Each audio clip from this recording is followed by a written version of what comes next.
I can finally breathe again. I tell you, these Baltimore Ravens, if you are a fan or just a fan of football in general and you occasionally cheer for them, they'll definitely put you on the edge of your seat. Whether it's 4th and 19, looking like hey diddle diddle, uh, toss the ball up the middle or something. Like I got plenty to say, but I'm gonna keep it short. I'm gonna keep it short. I promise. NFL Week 3 recaps, Ravens edition, coming at you right now. Welcome in to the Instant Classic Wrestling Podcast, the only podcast that is always, I mean always, he means always, they mean always, you mean always, she means always, an instant classic. Danny Dunn! Hi, JJJ. We will see you on the flippity dippity. Oh yeah.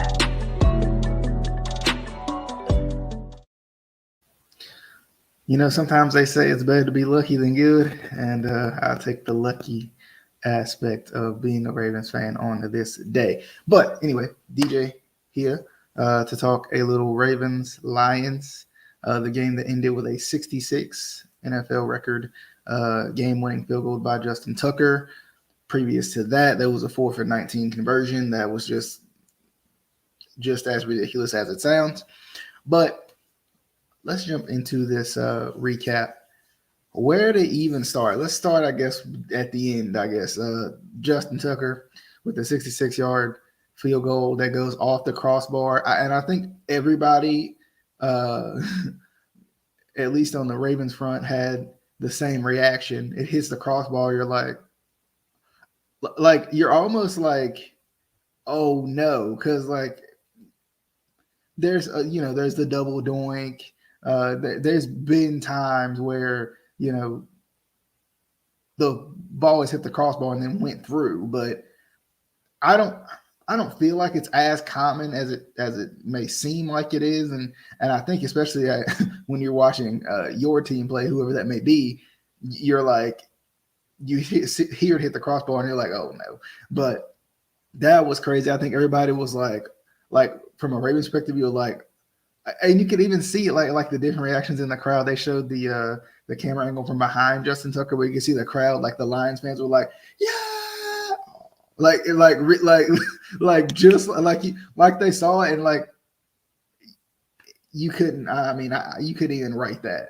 I don't know how he hit that. I don't know how it hit that piece of the crossbar. Like it hit the back of the crossbar to bounce, kind of ricochet and bounce into the net. Just craziness.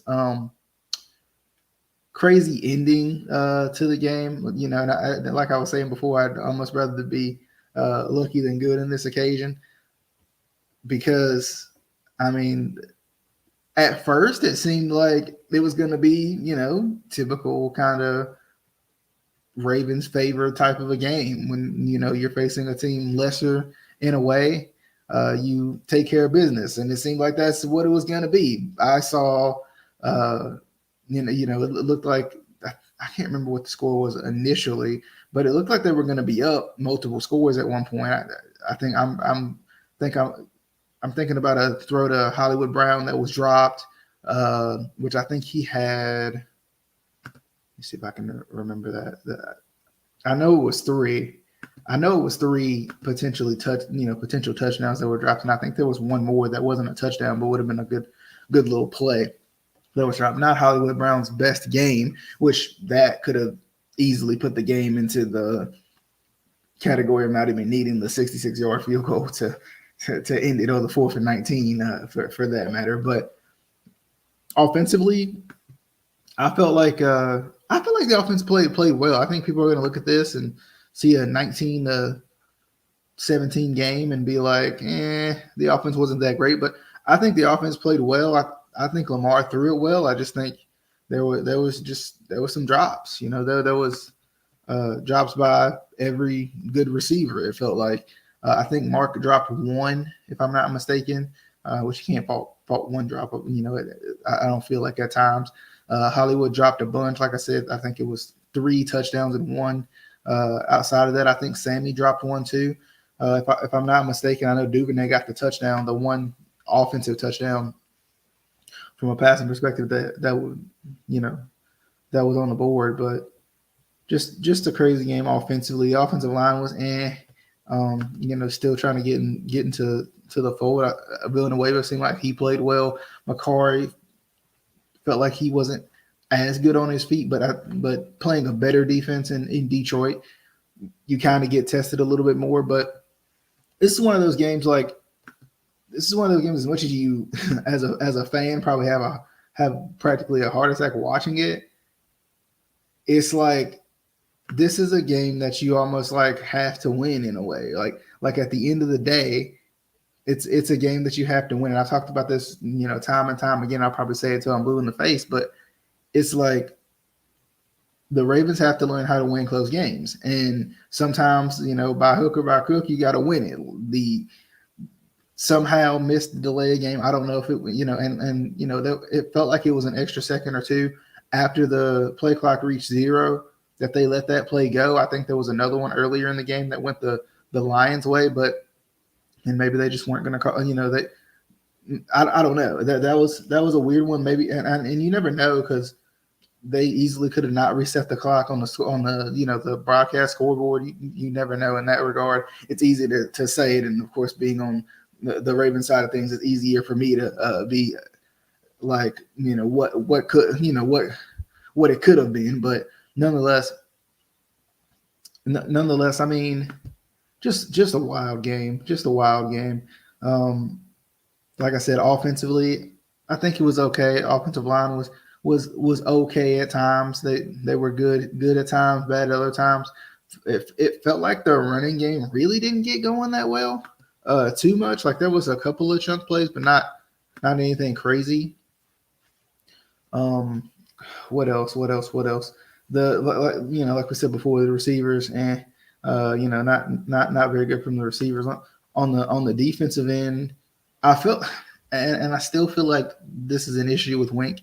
As good as he can be at times and as adaptive as he can be at times, there's also times where it feels like he's not adapting at all. And like in this game, I felt like there were some times where he was putting people in bad positions, and that's how they were able to, get down the field, especially in the second half. The Lions' second half adjustments were great. They didn't necessarily light the world on fire per se, but at the same time, the Ravens defense couldn't get off the field without allowing a score or a field goal or something from the Lions in the second half. So, I mean, that was kind of an issue. The defense wasn't great in this game. I know they only gave up 16, but still, when they needed to get off the field, they couldn't get that kind of crucial stop that they needed. And yes, there were points left off of the board from the offensive perspective, but I feel like the offense played well. I think if you would have, should have, could have, but I think if you could have those drops back and those be at worst catches, I think it, of course it would have been a different game.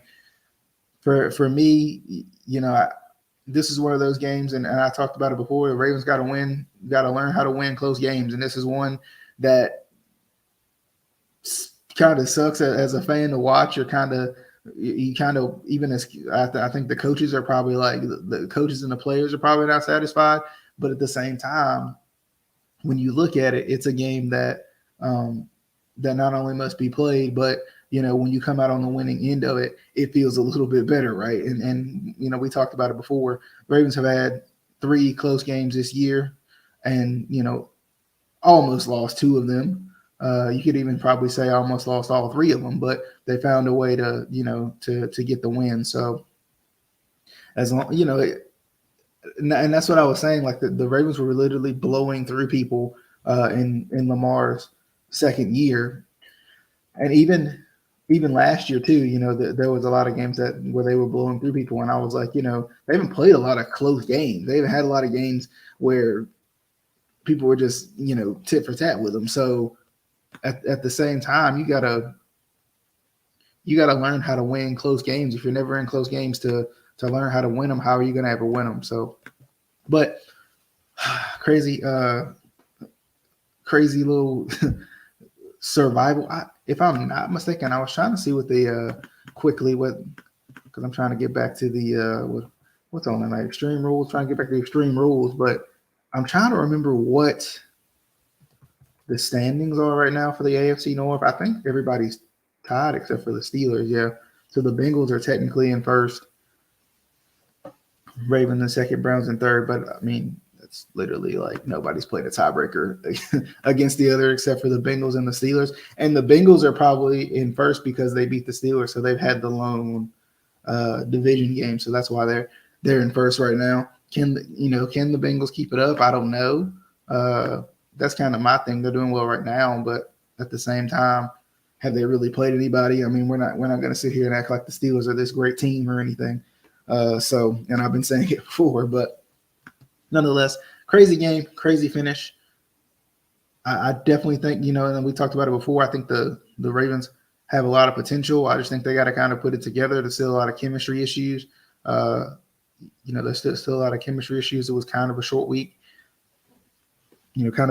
as well. So, they got a lot of things to figure out. But I'm thinking, especially given the circumstances with, Hollywood has his games where he just, for some reason, can't keep the ball in his hands. I don't know if he gets lost in the light or he's looking to go upfield too quick or he takes his eyes off of it. I don't know what it is, but he has games where he's just, everything that comes his way, everything, but then there's other games where it's just, I don't know, and that's kind of the tough part. So like I was saying before, even in the last recap, I'm hoping that when Rashad Bateman comes back, it's going to help out Hollywood a little bit too. It's going to take some eyes off of Hollywood a little bit. I think people are going to still key in on Hollywood and Mark Andrews at the beginning because you don't know how good Rashad Bateman's going to be. But then I think once Rashad Bateman starts making some plays, I think it'll be fine. But, last point, I think for me, I felt like Lamar played well. I think he was putting the ball on the money. I think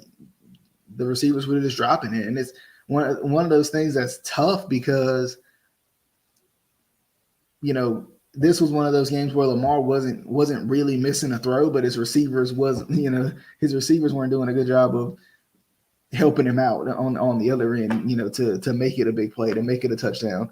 So that's kind of where I'm at with that. I think he played well. I think he was sharp. He was putting the ball where he needed to put the ball, and the receivers just got to have a better game. But nonetheless, I talk about the running game. Oh yeah, I said it wasn't great, but anyway, nonetheless, Baltimore Cold Show Week 4 predictions coming up very soon this week, probably on Tuesday. More than likely, we'll be live, but hopefully Adam will do a recap of the Browns and the Bears game as well, so you guys can have that to look forward to as well. But as always, hope you guys enjoyed the recaps. Try to do this every so often. Possibly, maybe, might do some if any title changes on Extreme Rules tonight for our wrestling fans. We may do a videos on that as well because I always think that's a good little quick thing we can do. But as always, hope you guys enjoyed. You want more? You can always listen to us Spotify, Apple Podcasts, Anchor as well. Or you can listen to us on any. I mean, you can Google us and find us on whatever your favorite platform may be. But until next time, definitely hope you guys enjoyed. This has been the Week 3 recap. Somehow, the Ravens survived, and dang on it, I'll take it. We'll see you guys on the next one.